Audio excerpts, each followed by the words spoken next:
On TV, on radio, and on your smartphone. This is Talk TV. I'm Piers Morgan, Uncensored tonight. Recollections vary over Harry and Meghan's near-catastrophic, their words not mine, car chase with paparazzi. Why did they take a taxi? Why didn't they stay in a secure hotel? Why did a 10-minute journey take over 2 hours? Why are they once again over-egging the souffle? We'll debate. A biological male won the women's event of a prestigious cycling tour, sparking another furore about women's rights. Now the race director says it could kill women's sport. He joins me live and exclusively. Plus, as shocking figures lay bare the impact of obesity on the British NHS, I'll talk to a fat influencer who's cashing in on the bizarre digital craze for glorifying obesity.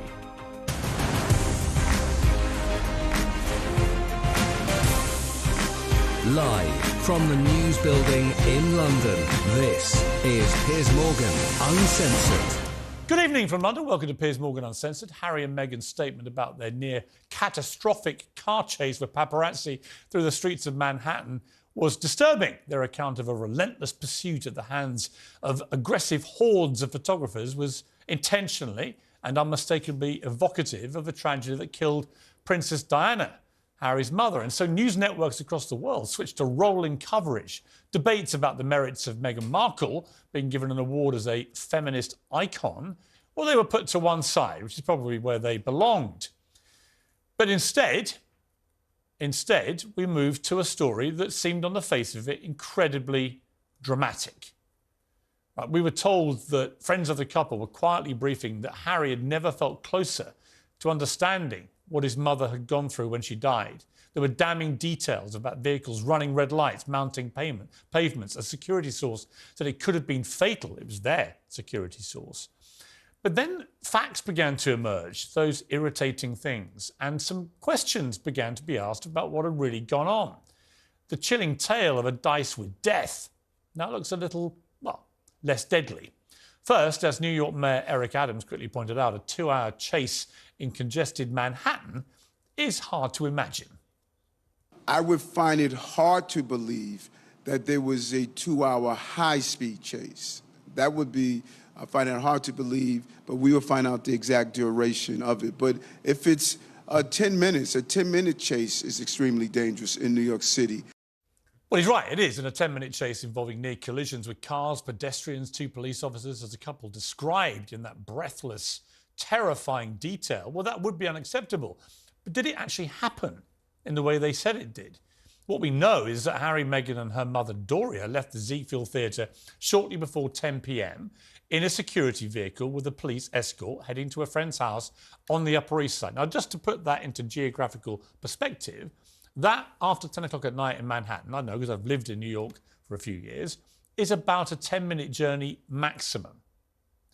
But they drove around for another hour, apparently suspicious they were being followed by photographers. Well, I don't know why, because they literally just left a huge media event in which the media were all invited. So, of course, they're going to be photographers crawling all over the place. But apparently they didn't want their friend's house to be identified. Well, OK, so you're going to a huge event that's covered by hordes of the media, including loads of paparazzi. Why stay at a friend's house if you want to protect them from having photographers turn up? Why not take a secure vehicle directly to a nearby secure hotel, like the thousands of celebrities do in New York City every year? And in fact, as Harry and Meghan have done in the past, staying at some of the best hotels in America. But they didn't. About 11 p.m, one of the couple's security staff hailed a taxi, a yellow taxi, outside a police precinct on the Upper East Side. The taxi driver, Sunny Singh, has given various accounts of what happened. He spoke to me first last night and seemed quite relaxed about the ordeal. That must have happened before me. So there was no like car chase when you were there? Not when they got into my cab. We just went around the block and two cars were tailing us behind us with a camera, and that was it. Why, if you're worried about your security, would you get jumped into a yellow cab in New York? You ever driven in one of those things? They're often lunatics at the wheel of those yellow cabs. And that was deemed to be safety and security? Mr. Singh says the taxi got stuck behind a garbage truck for 5 minutes, during which time it didn't move very far. Paparazzi took pictures. They're allowed to. It's their job. And of course, they're feeding off a couple who have spent the last few years deliberately making hundreds of millions of dollars from the media, from Netflix TV series, from massive best-selling books, from podcasts, from endless interviews, all of them trashing their families. That's their choice. They're allowed to do that. But then the paparazzi are also allowed to make their corn, aren't they? Very quickly afterwards, they began moving off again. Photographers returned until a security guard told him to take the yellow cab back to where they'd picked it up. So the cab ride lasted 10 minutes and seems completely pointless. According to law enforcement officials who've spoken to the New York Times, among others, Harry and Meghan stayed at a police precinct just outside it, in fact, until officers blocked traffic in the area. After that, they left with a police escort and no paparazzi, and eventually they got to their friend's house. It all sounds, all right, a bit inconvenient. I've been followed by the paparazzi. I quite like it, actually, if I'm honest. It's when they don't turn up that you have to start worrying about what's happened to you. But was this a near-fatal, near-catastrophic incident? No, it wasn't. Celebrity news agency Backgrid said four photographers sent them pictures. They said some of them show Meghan smiling. They do. I've seen them. And this is an hour into the ordeal. What's she smiling about? Is it the smile of trauma? There were no near collisions or near crashes during this incident, said the spokesman for this agency. The photographers have reported feeling the couple was not in immediate danger at any point, and there's no evidence to suggest they were. And you would think, given there are cameras all over the place in Manhattan, and there were lots of photographers there, that at some stage we would be shown the horrific scenes of the near catastrophe. And look at the reporting from Good Morning America, one of America's top morning shows. Along the way, they reported, police sources said photographers on bicycles are visible on security cameras, but not the kind of caravan described by sources close to Harry and Meghan. The police interaction with the couple lasted no more than 20 minutes, according to police sources. If the episode lasted for 2 hours, as Meghan and Harry say it is, because their security felt the need to take a circuitous route back to where they were staying. But why would they do that? Why wouldn't they just get in their car and go from the theatre on 57th Street to wherever it was, halfway up the Upper East to their friend's house? A cynic, and I'm certainly not cynical, but a cynic might suggest they were deliberately trying to look like victims of the media. And they were doing that after voluntarily flying to New York to attend a pretty spurious award ceremony in which they wanted to be the centre of attention.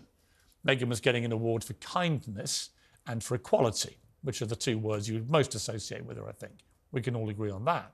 And against the backdrop of a court case over Harry's security in the UK, where he's trying to get royal protection back, well, what better way to nudge that debate along than this?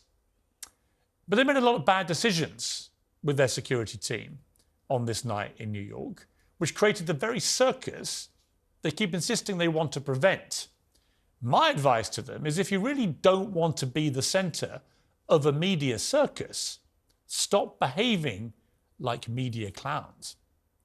Well, joining me now is the former royal bodyguard to Queen Elizabeth II, Simon Morgan, Princess Diana's former butler, Paul Burrell, a Fox News contributor, and New York Post columnist Miranda Devine. Well, welcome to all of you. Miranda, let me start with you across the pond there. You and I know Manhattan very well. We've got a lot of yellow cabs in our time. Does any of this version of events from the Sussexes ring true to you? No, and they've just chosen the wrong place to try and pull this stunt because there are so many cameras in New York, there are so many celebrities much more important than they are. The carry-on just fell flat. Everybody knew that it was bogus, and it's obvious why they did it. They created the drama. They drove around Manhattan for an hour and a half to create some sort of event that Harry was filming on his phone, presumably for the next Netflix installment. And now they're on the front page. No one even cared about Meghan Markle getting some award. It would have been sort of the bottom of page 6. Now they're on the front page, which is what they wanted. And all I can say is life in Montecito must be incredibly boring. Yeah, I completely agree. Well, it is incredibly boring. We know that from the Netflix documentary. They basically walk around with a bunch of chickens and go and see Oprah Winfrey every 10 minutes. All right, let me bring in Simon Morgan. You've been a bodyguard to the late, great Queen. You've seen a lot of paparazzi in your time.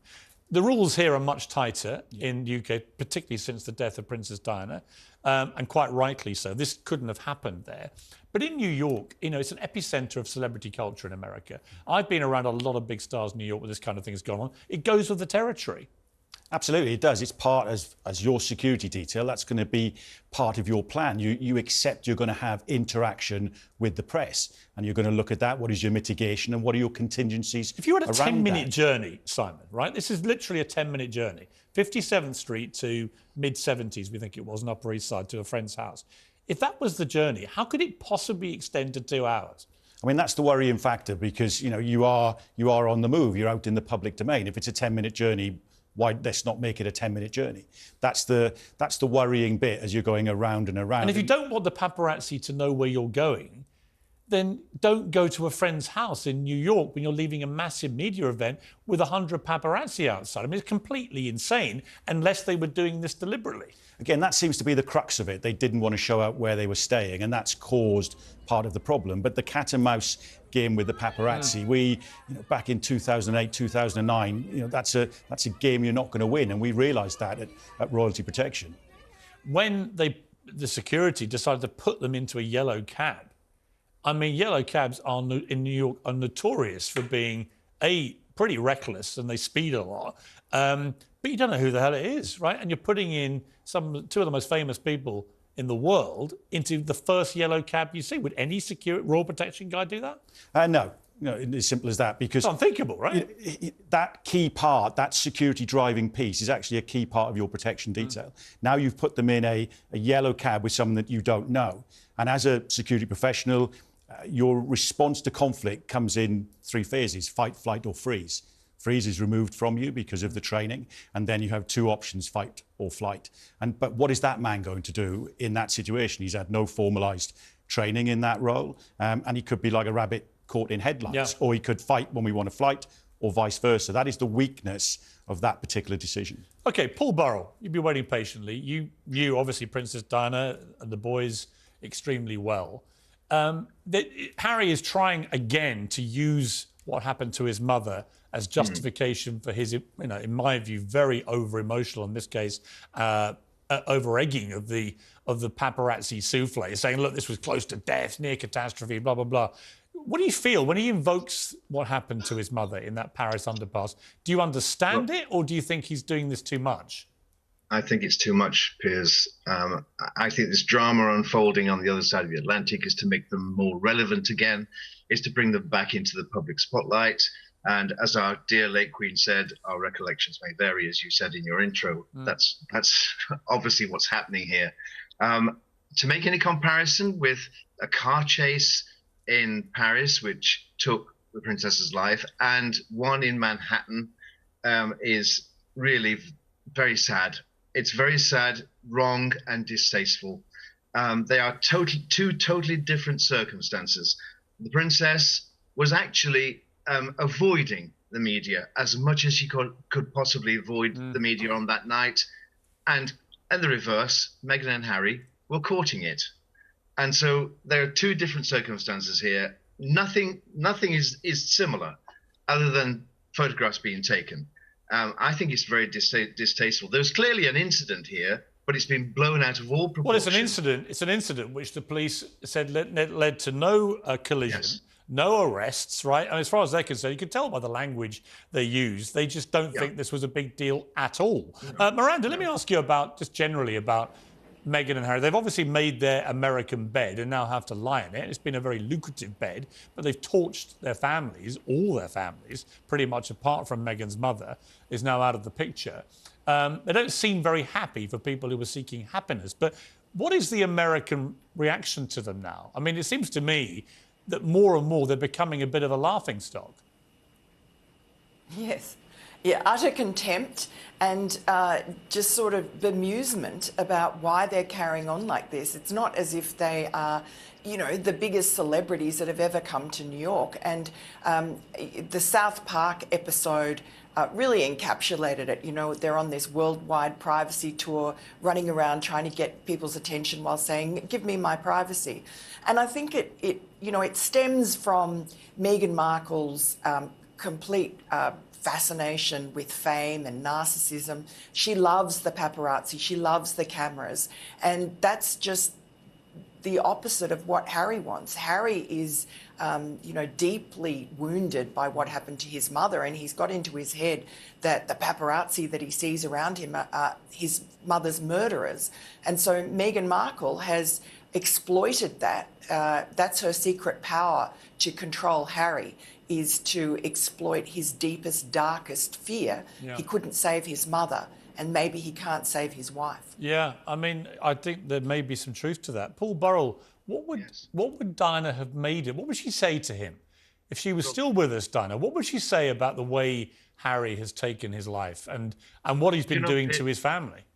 You know, Piers, you knew the princess as well, and you know that she would say to Harry, you should be, I applaud you for marrying for love. I applaud you for looking after your family, but you have to abide by the rules. And Harry's rule was always to stand by his brother and to protect him. And she would be appalled.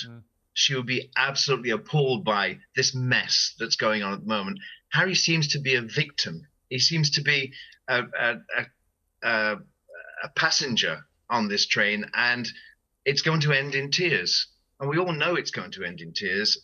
And I don't want to see his heart broke again. I saw it once before, and I don't want to see that happen to him. I still love him. He's Diana's boy. And, what can we do to try to save him? I'm not sure that he can save himself. No, I think that sadly that may be the case. Simon, finally, he's got this court battle here over whether he should be allowed royal protection. If you were still working there, would you think that that's justified, that he should get that, or should the British taxpayer be paying for that? It's extremely difficult. Everything has to be done on threat and risk, and that's one of the decisions that was made around that, as well as the role within the family. But I think when you go down the route of police protection being sold to the highest bidder, I think that is a problem. And one of the main problems is there's simply not enough protection officers. Right. So therefore, the people that would need it wouldn't necessarily get it because now they've been sold to the highest bidder. Yeah. Listen, thank you all. What a great panel. Miranda, Paul, Simon, thank you all three of you very much indeed. Uncensored next. More on the Sussexes' claims they were subjected to a relentless 2-hour pursuit that now seems nothing of the sort, and the mockery they're now getting in the United States.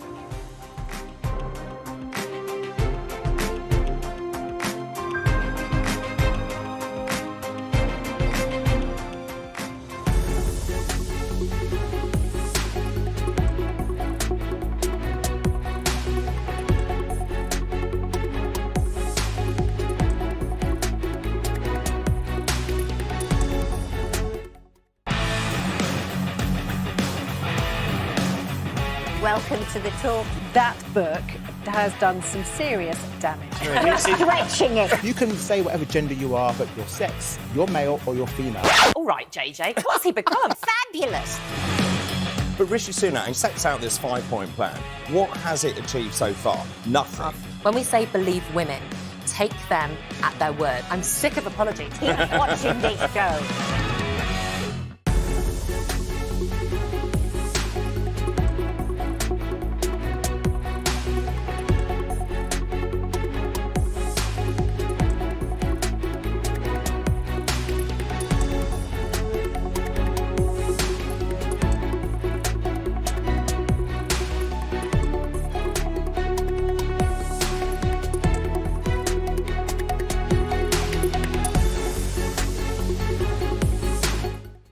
He's back, and he's uncensored. Debating the breaking news and talking to the biggest names. Piers Morgan is live every week with a host of stars. Uncompromising, unmissable, and uncensored. And remember, if you're thinking it, we're talking about it. Piers Morgan, Uncensored, Monday to Thursday at 8 p.m. on Talk TV.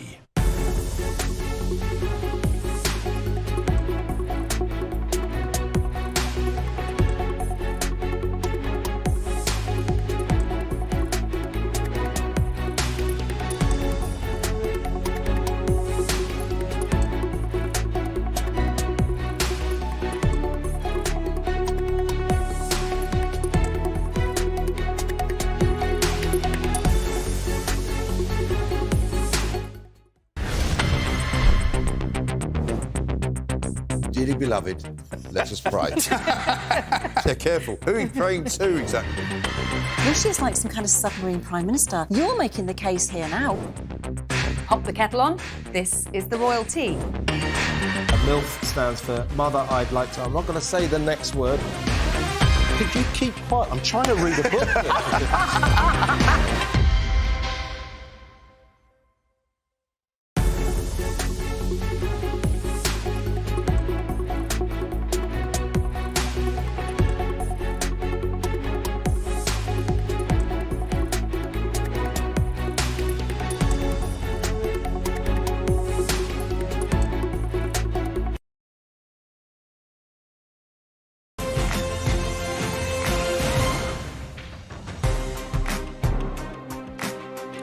Welcome back to Piers Morgan Uncensored. New Yorkers have been having a good laugh at Harry and Meghan's expense. Take a look at this New Yorker reacting to the couple's claims of a near catastrophic car chase. Does anybody want to know what a real car chase would look like in New York City? Oh, he's getting far. That's what a real car chase will look like in New York City. Oh, Meghan and Harry, you silly little Englishmen. Well, he's English, she isn't. Just for the record, we're not claiming it. And the New York Post has poked fun at Harry and Meghan's latest quest for privacy, with a mock-up of their South Park characters in a New York yellow taxi, screaming for privacy. Don't look at me. I want my privacy.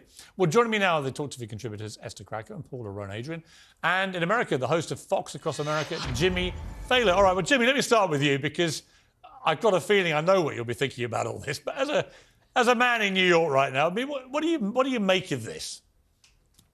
Well, Piers, you know, I am a former New York City cab driver. I drove a yellow cab in New York City. Really? Yeah, no, for sure. And the way my radio show's going this week, I'm a future New York City cab driver as well. But stick with me here, okay? It was so improbable from the get-go when they said high-speed chase. Let me give you guys some sort of quantification of how impossible it is to speed in our city. New York is the only city in the world where bank robbers flee on foot, Pierce. Anywhere else in the world, you come outside, there's a car waiting, you peel off. In New York, it would be the opposite. You'd come running outside, you'd be like, dude, I got the money. And the getaway guy would be like, dude, I couldn't get a parking spot. I'm so sorry. Okay? This is absurd on its face, and we all knew it from word one. OK, Paula, you've been grimacing your way about all this, so you clearly feel sympathy for them.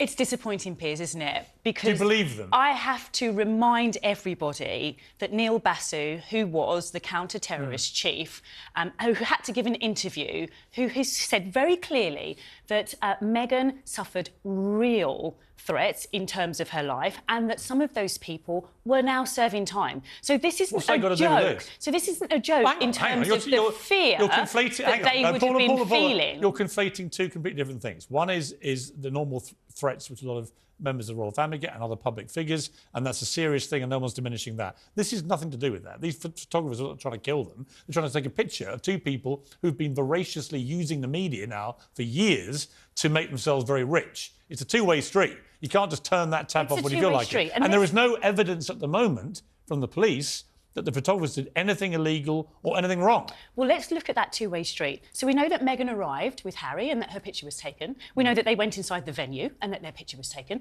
We know that they left the venue and their picture was taken. We also know it's accepted that an incident occurred. We've heard from Harry... It's not. That's the whole point. It's accepted that an incident There's no incident occurred. other than they turned a 10-minute journey. For reasons that are completely baffling to everybody, they turned a 10-minute journey at 10 o'clock at night from 57th Street to the middle of the Upper East. I've done that journey many times. I used to live literally almost where they ended up.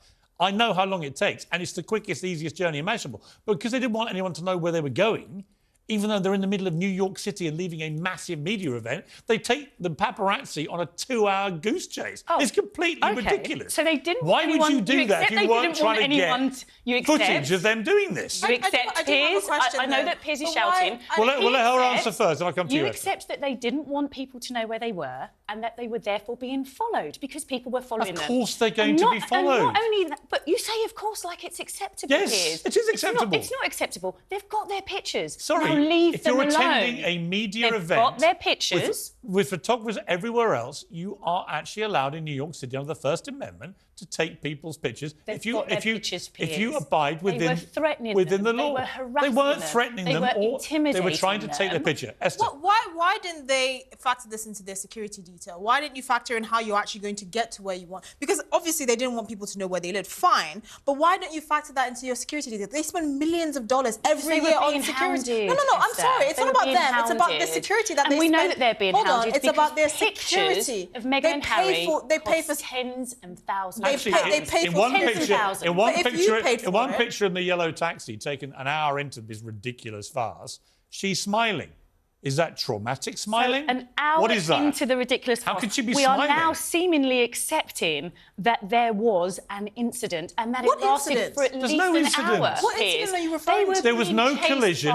Nobody got arrested. If the this police, was Justin Bieber or if have this was another famous person, we wouldn't be having this conversation. We'd be saying, oh, my gosh. You know why? You know why? But it's Justin Harry Bieber Meghan. and his security wouldn't have taken 2 hours to go from here to here. It's ridiculous. And exactly, I agree with you. It's ridiculous that they have been put under so much pressure. Oh, do me a favour, Why Pauline. we're not accepting Even this? you don't believe the this. The fact is, they've put under pressure by the media that they've been exploiting so ruthlessly for years. The media that is paying tens and thousands of pounds for pictures of them. They got the pictures. Meghan and Harry are making. They should have allowed them to leave quietly. Meghan and Harry are making hundreds of millions of dollars from selling their families down the river to the media. So I'm afraid I'm not sure that's right, Piers. They're upset. They're allowed to tell. Right, they're allowed to tell their story. Let me pivot. I want to show you this picture. This is Adidas Pride 2023 swimsuit. I think we have it here. Here we go. This is, well, you might think that's a bloke. It's supposed to be a women's swimsuit, but that is in fact a man. This is the latest example, Esther, of the world going completely nuts. Why would any woman buy a swimsuit because a man is prancing around in it?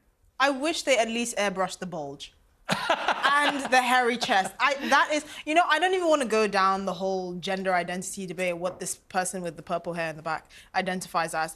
I just didn't want to see the bulge.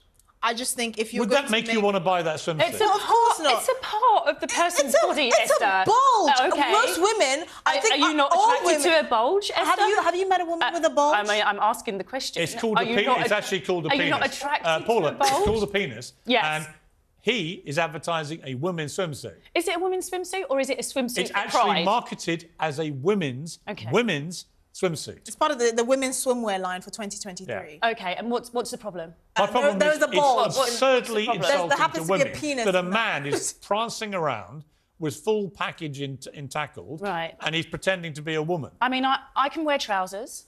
Oh, please. All right. I can wear trousers, and that's all right, OK. Let me bring back Jimmy. Jimmy, Adidas, they're following Bud Light, they're following Miller Lite. There seems to be some contagion that is forcing otherwise sensible companies who have huge male consumer bases from committing professional suicide. Why are they doing this? Well, because what happened is a lot of these corporations have been hijacked by woke advertising agencies that don't want to cater to the customer's sensibilities. They want to reshape it to align with their own. Corporations here in America are very much heavily chasing social credit scores, DEI scores, diversity, equity, and inclusion. So they know their customer at Bud Light doesn't run into the beer freezer going, gee, if only I could find a beer that had a guy wearing a dress on the cover. They didn't want that, okay? But this is the market executive trying to change perceptions, Piers. But where I have a problem with it is on the most superficial of levels, okay? If this stuff takes hold, think of how it changes the music I love. I don't want to hear Paul McCartney sing, I saw them standing there. You understand? I don't need to hear Motley Crue sing, theys. Well, hang on. Jimmy, what about Neil Armstrong landing on the moon? One small step. He's cancelled. One small step for them, one giant leap for them kind. I mean, Houston, where does it end? we have a problem. It's ridiculous. Esther, I want to bring in an NHS hospital, Darlington Memorial in County Durham. Gave a form, an outpatient survey, to a woman in her 70s, which offered 18 gender options. These included male and female. OK, good so far. Non-binary, third gender, transgender man, transgender woman, transgender, two-spirit, big ender, which sounds like a whole thing altogether. Big ender, I wouldn't mind identifying as that. Gender expression, gender, it's bi-gender apparently, sorry. I would have said big ender. Gender queer, passing, agender, cisgender, I think that's me. Never quite worked out why I have to be a sissy. Gender fluid and gender variant. It's a story in The Sun tomorrow. Esther, when you see the stuff given to a woman in her 70s who identifies, for the purposes of clarity, as a woman, this is nuts. What are we doing? What's the NHS doing? Whether this was a mental health outpatient, because what does your gender identity have to do with your biology? Surely doctors are in the business of your physical being. But you say to a doctor, hi, I'm a two-spirit. What does that mean? Well, what do you mean you're a two-spirit? It has no bearing on your health, other than the fact that you may be crazy. It was a sensitive way of asking people how they identify. You think a 70-year-old woman in this country is going to think, how sensitive? They're asking me if I'm gender queer, gender fluid, gender variant or bi-gender. Do 70-year-olds not have a gender that they can identify to? Have you ever heard anyone over 70 call themselves two-spirits? Her age is something. Well, the two-spirit is an interesting one, isn't it? Because that's in terms of how you would identify as an Indigenous person. So that is more than just about gender. But what I want to ask you is, because we know what the 70-year-old woman is reported as saying. I know you don't believe any of this stuff. She's reported as saying, wow, I have a lot to learn. There is a lot to learn. And that's all this is about. I'm so sorry. Let me tell you, if they pulled that stunt on my parents when they went to a hospital, they wouldn't say, I've got a lot to learn. They'd say something else. Jimmy, final word to you on this. This is our National Health Service. You can now identify in 18 different gender ways. How would you identify? Well, I identify as a sane person who sees this for what it is. Do you know the old adage that Nero fiddled while Rome burned? Yeah. Well, now with all the problems we have going on in the world, it's going to be Nero gendered while Rome burned. It's dumb. And really quick, the person I feel the worst for is the children's elementary school music teacher whose sing-alongs now last 7 hours. Because it used to be just the boys, and then they'd go just the girls. Now it's just the non-binary, cisgender, half-spirit people. You're there for 6 months. People are going to die from starvation. It is, honestly, it is nuts. Jimmy, what a pleasure to have you on Piers Morgan Uncensored. Come back soon. Loved having you on. Paula, I'm so sorry for your pain. Esther, great to see you. I can't wait to see you in that Sports Illustrated in that swimsuit. Well, people say none of this matters, it's all trivial. Really? Well, why don't you consider our next segment, which involves Austin Killips riding to a stunning victory in the women's event at the prestigious Tour of the Gila cycling tournament, one of the most prestigious in the world. That's one problem. She's biologically male. The tour's director joins me exclusively next to express his concern over what this means for women's sport.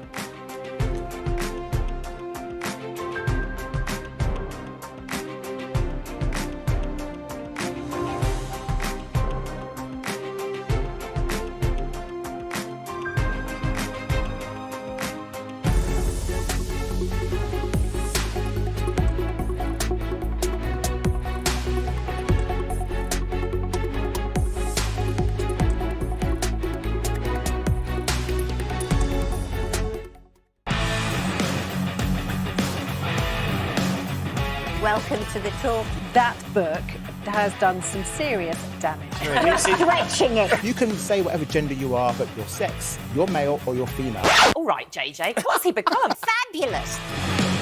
But Rishi Sunak, he sets out this 5-point plan. What has it achieved so far? Nothing. When we say believe women, take them at their word. I'm sick of apologies. Keep watching this show.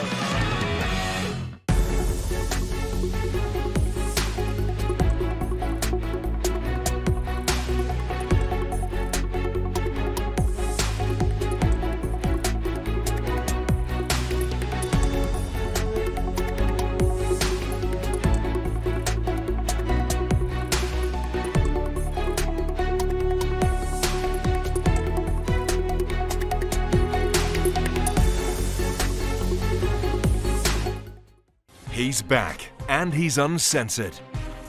Debating the breaking news and talking to the biggest names. Piers Morgan is live every week with a host of stars. Uncompromising, unmissable, and uncensored. And remember, if you're thinking it, we're talking about it. Piers Morgan, Uncensored, Monday to Thursday at 8 p.m. on Talk TV.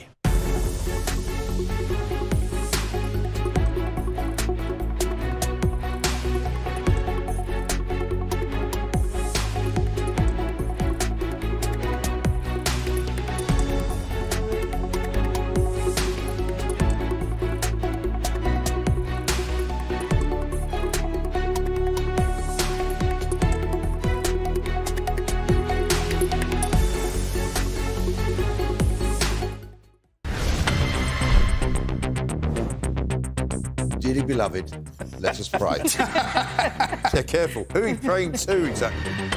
Rishi is like some kind of submarine prime minister. You're making the case here now. Pop the kettle on. This is the royal tea. A MILF stands for Mother I'd Like to... I'm not going to say the next word. Could you keep quiet? I'm trying to read a book here.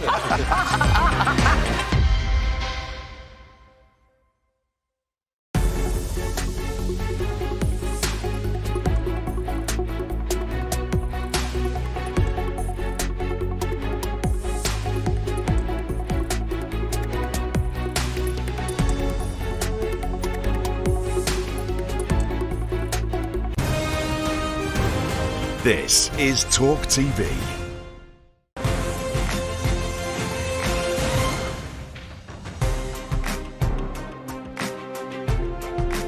Welcome back to Piers Morgan Uncensored. Transgender cyclist Austin Killett won the women's event of this year's Tour of the Gila. She's biologically male, only took up cycling in 2019 before beginning hormone replacement therapy.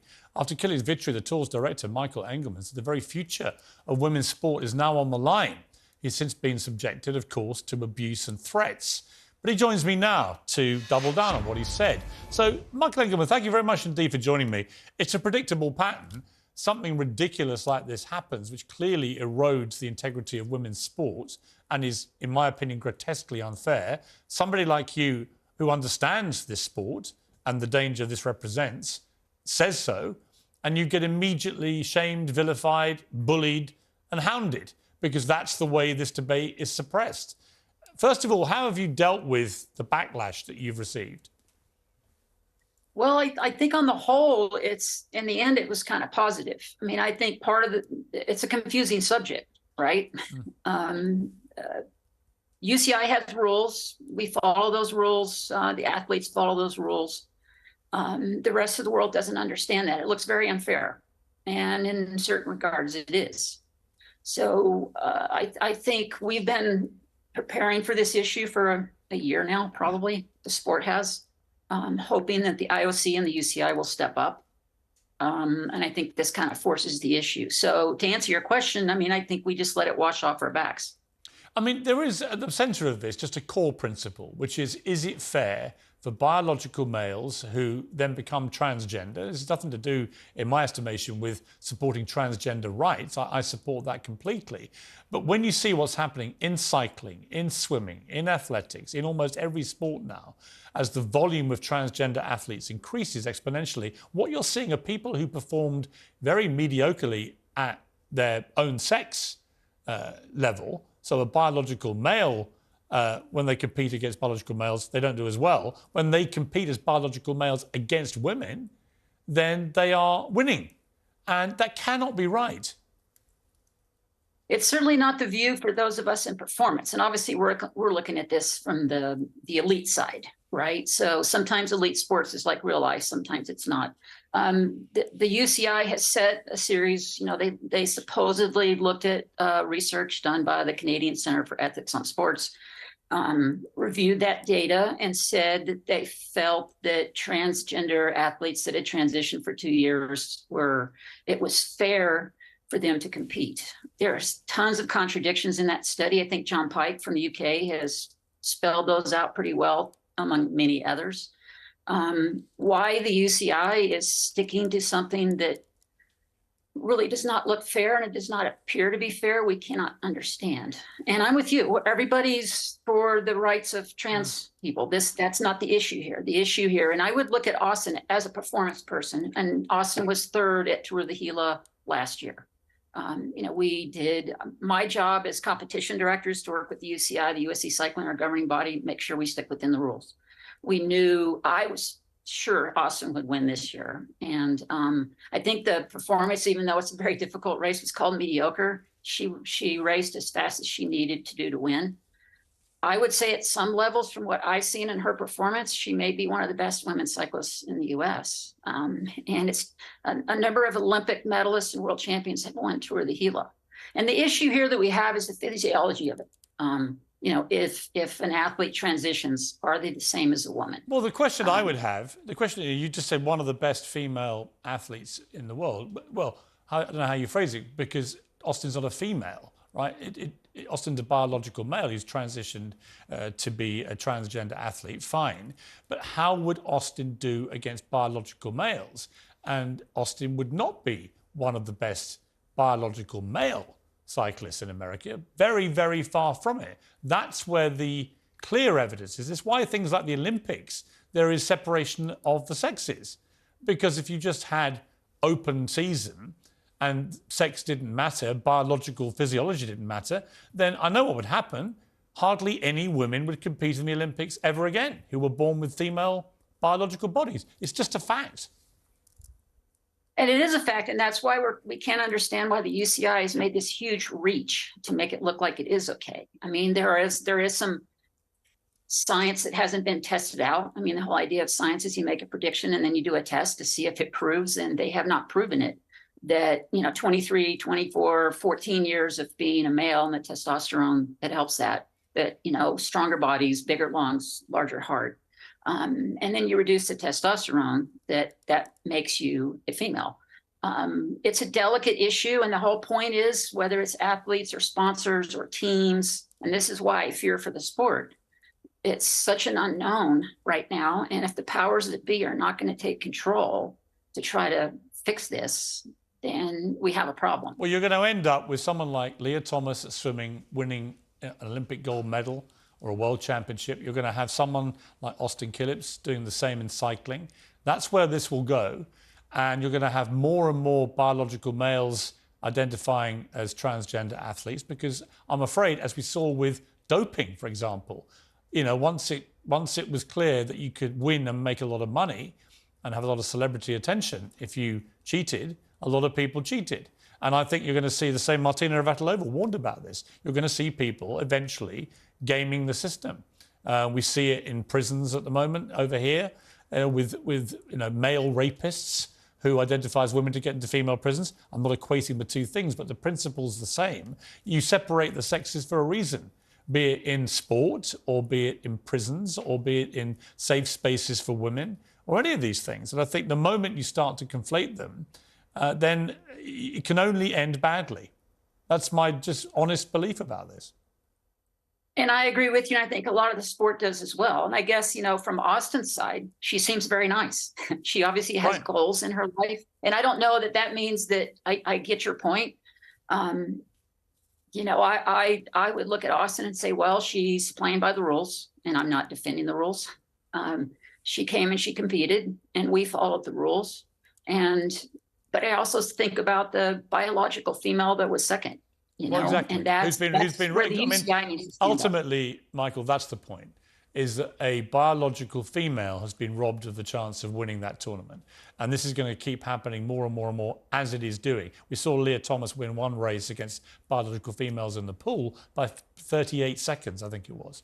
Completely ridiculous. I've got to leave it there, Michael. Thank you for speaking out, because I think it needs people in your position to do this. It's a courageous thing to do. The bile that comes your way is disgraceful and entirely predictable. But this has got to be talked through, and there's got to be a fair resolution, and women's rights have to be protected. So I appreciate you joining me. Thank you very much. Thank you, sir. Well, Uncensored next, the body positivity fad, another of my little annoying things in life, has reached an inevitable conclusion. So-called fat-fluencers. Yeah, you heard right. Fat-fluencers are making money by gorging themselves on social media for the delectation of their followers. One of them joins me next.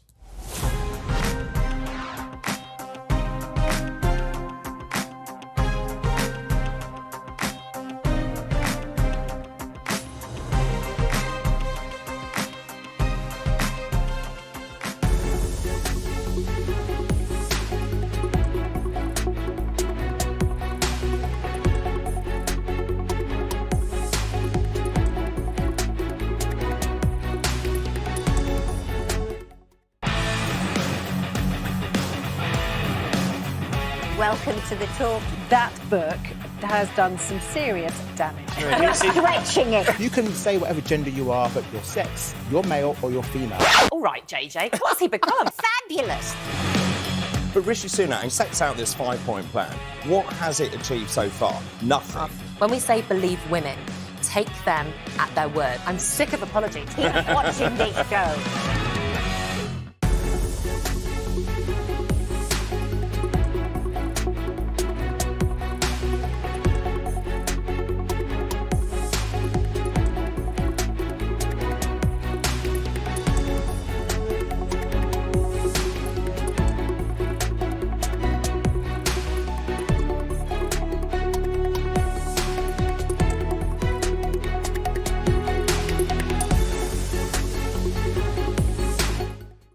He's back, and he's uncensored. Debating the breaking news and talking to the biggest names. Piers Morgan is live every week with a host of stars. Uncompromising, unmissable, and uncensored. And remember, if you're thinking it, we're talking about it. Piers Morgan Uncensored, Monday to Thursday at 8 p.m. on Talk TV.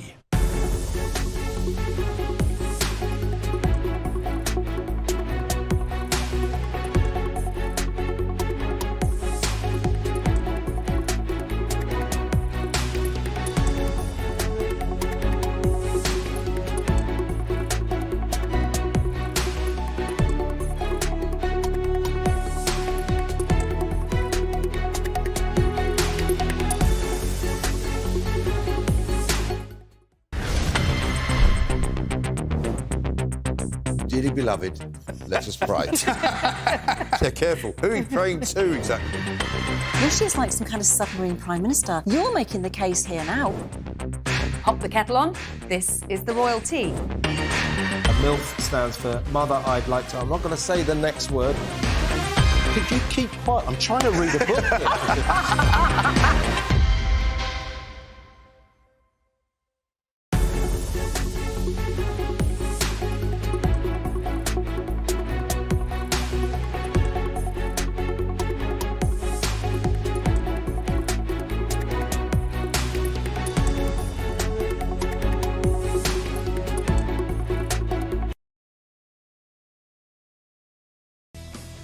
Coming up on the talk, the security team for the Duke and Duchess of Sussex is slammed for failing to stop the couple's near catastrophic 2-hour car chase with paparazzi.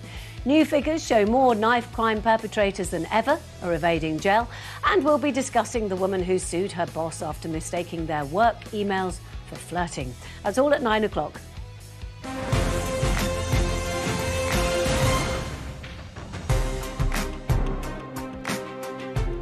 Welcome back. Damning figures today revealed that obesity costs British taxpayers almost £14 billion a year. Obese patients cost the British Health Service twice as much as those of a healthy weight. But the body positivity movement preaches that fat is now fabulous, and that its craze is fatfluencers who rake in cash by boasting about, well, being fat. What I eat a day is a fat bitch. Let's go. I don't know how many times I have to tell you bitches, I'm going to start my morning off with a Starbucks iced coffee.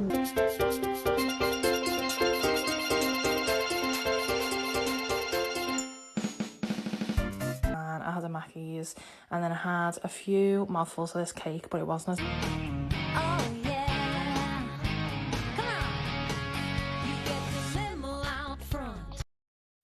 Really? That's what people are watching? Apparently. Well, TikTokers like my next guest are putting the pound in excess pounds. The new Hot 30i is just $89.99. Do you like sweets? Well, you can get 2 kilos of sweets for £10. Promoting obesity. No, I'm promoting a good deal. $25.99 for 63 rolls of toilet paper. A donut maker from Tower. All of these products have 2-year warranty. A candy floss maker. And a chocolate fountain. OK, so I'm joined by TikTok star George Keyword, who you just saw there, and Sienna. Bargains. Huh? That's what I say, bargains. Bargains, all right. And his wife, Sienna, and the host of the Blair White Project, Blair. Well, OK, listen, Blair, I'll come to you in a moment. First of all right, George, let me get some stats. Yeah. If you don't mind me asking, how much do you weigh? Look, I'm not going to talk about numbers because the thing is, when you... Well, I think you should. I mean, no. The thing is, if I give you the number of how much I weigh, it's going to be all over the Sun, all those trashy newspapers tomorrow morning. I don't need it. Don't need it. Well, you don't need it. You're on TikTok every day showing us how big you are. Yeah, and look... And you're proud of it. No, there's a difference. There's proud... and then there's just being positive in my own skin, and that's what I am. Right. I'm not proud to be fat. Would you accept that by medical definition you are morbidly obese? Look, if that's what medically you want to call it, then call it. Well, no, you know your weight. I don't. No. But that's you could say that. Yeah. Right. So here's my issue with this body positivity thing. People shouldn't be celebrating being morbidly obese, in my estimation. But that's because actually it is a dangerous condition that causes many people to die. Look, you've got a fair point. It is dangerous. It can lead to dangerous issues, which could, diabetes and so on. And that is an issue. But we don't encourage gaining weight. There's a difference between the videos you just showed on the screen. Come off, what we're George, talking about now. You're doing this. These TikToks are all geared to you. No. You're showing people encouraging eating food. I'm just saying, wow, look at the pizza. Look, it's from Costco. It's nice. No, you're not. You're not. You are. Sorry, George. That's what I'm doing. You are glorifying scoffing. It's called taking the piss. That's what it is. Well, maybe. That's what it is. It's having a laugh and not taking yourself too seriously. Why is it funny? Because it is funny. You know it is funny. It's you had a little funny. smirk yourself before. I actually don't find this kind of thing funny. I think come on. I actually think it's quite sad. It's not sad. It's comedy. Let me bring him. It's satire comedy. Well, maybe. You know it is. You know it is. You know it is, Piers. I've been an actor for 13 years. George, George. Damn right I know how this industry works. George, I'll come back to you in a moment. Come on. Let me just go to Blair White in Austin, in Texas. Blair, I do have a problem with this because I think it's celebrating a dangerous health condition. And if you're an influencer, why would you want to influence people to think that that is A, funny, entertaining, and B, something they want to do? Well, you should have an issue with it. My opinion is that the fat positivity movement is a death cult. I'm all about living my life on my own terms, being happy, finding a partner that makes me happy. But, life is short, so you have to find happiness. But what cuts it in half is being obese. Your life will literally end halfway of the length that you would live being obese. And so promoting it, you wouldn't be able to be anorexic on TikTok and not get comments about how you need to eat a cheeseburger, how you need to gain weight. And you can write it off as trolls, but it's the truth. I've seen some TikToks made by him where he is addressing people telling him that he needs to lose weight as trolls and sort of making fun of it. And I just wonder, is it really trolls? Certainly there are mean people on the internet, but there is some truth to it. I know that he is a father, and the idea that you will, in all likelihood, in all certainty, actually not live past 50, 60 years old is an issue. So for me, okay. Yeah, I know. I hear you. I know, that's my view. I want to bring in Sienna, your wife. You've been listening to this. Yeah. Are you comfortable completely? When you see the statistics about obesity in this country, the cost to the NHS, what it costs the country, yeah. Are you comfortable about this? The way I see it is, firstly, just us personally, we have private healthcare, so the NHS isn't a thing for us. I do understand that it is costing the NHS a lot. I think it's a bigger problem to address, though. I think it's about educating people when they're young to make healthy food choices. I think a lot of the time when you grow up in poverty, like George and I have, a lot of the time you don't have the healthiest options. Yeah, but my response to that would be, OK, but you've managed not to end up as George has weight-wise. And I don't mean to denigrate you, George. I'm just saying... genetics, though, couldn't it? No, it's not. It could be enough. What it is... I don't think it's genetics, is it? No, I believe it's because my parents were, cool hippie vegetarians, whereas George's were not. But are you comfortable? You've got a son, right? Are you comfortable about his current weight? Do you think when he does this stuff on TikTok, are you really laughing or are you concerned about him? I'm concerned not so much about his weight, but more about his well-being and, Well, the two go hand in hand. Sienna, you definitely glorify it, Sienna, and you guys post videos where you're juggling his fat and you talk about how attractive it is. And for me, when I look for a romantic partner, we all knows what gets I look for someone that would make me a better version of myself. Well, yeah, but George, the point Blair's making is a sound one. You say it's to get views. We know that. Yeah, of course. And you're making money from it. Of course. But the question is, there's no incentive for you to actually lose any weight because at that stage, your TikTok persona is actually actually, yeah. George is actually on a weight loss journey, and I fully support that. I think it's more like having a laugh at yourself, making the best of You know what the made me, you situation know what you're in. pulled me around to your side, George? If you now flipped with this big audience you've got, and rather than gorging yourself every day on pizzas and donuts, But that's not what I do, or people laughing at you, But that's why not what don't I you do. actually go on a fitness regime and show people Piers, how to lose weight? If people actually knew what I was thinking and what I'm doing, I'm actually going to be doing it as Ozempic needles privately as well before you start. So all of these things, we're paying out of our own money. We don't cost anyone anything. How much are you making out of the TikTok? A lot of money. Like what? A lot of money, over 100 grand. A year? Over 100 grand a year. So there's no incentive to lose weight, is there? No, but it doesn't derive straight from that. That's from my sales. And that's with the collaborations and the deals You that I have don't even outside want of to it. tell me how much you weigh. I don't need to. Are you ashamed of it? Oh, I'm not I don't ashamed. really understand how you can Why join should I a feel ashamed? panel about When you put a number and you put a obesity label on and it, about it's weight and not Okay, just Blair, losing final weight. word to you. I just don't know why he would come on a panel discussing weight and body positivity, fat positivity, and not actually revealing the I agree. weight. Guys, I'm sorry, I run out of time. Thank you, all of you, very much indeed. Before we go, a quick congratulations to our Executive Director, Erin Gordon, who recently got married to his far better half, Özlem Darkin. They got married in Turkey, in Istanbul, beside the Bosphorus, and we wish them all the very best from everyone at Piers Morgan Uncensored. Keep it uncensored, Erin and Özlem.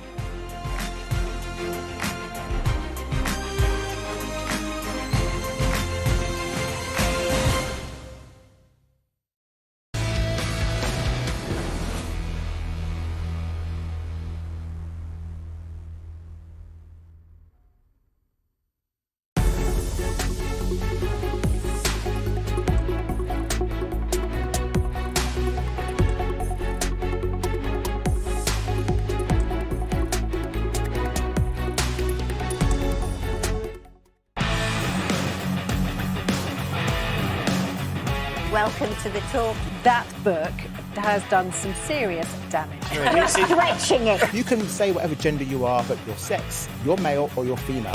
All right, JJ, what's he become? Fabulous. But Rishi Sunak, he sets out this 5-point plan.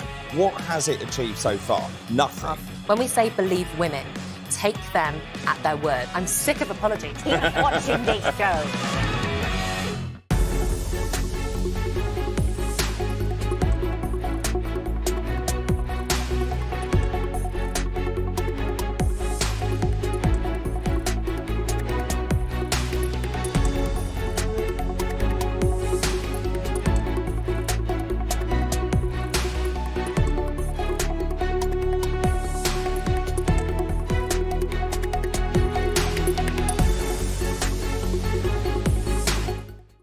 He's back, and he's uncensored. Debating the breaking news and talking to the biggest names. Piers Morgan is live every week with a host of stars. Uncompromising, unmissable, and uncensored. And remember, if you're thinking it, we're talking about it. Piers Morgan Uncensored, Monday to Thursday at 8 p.m. on Talk TV.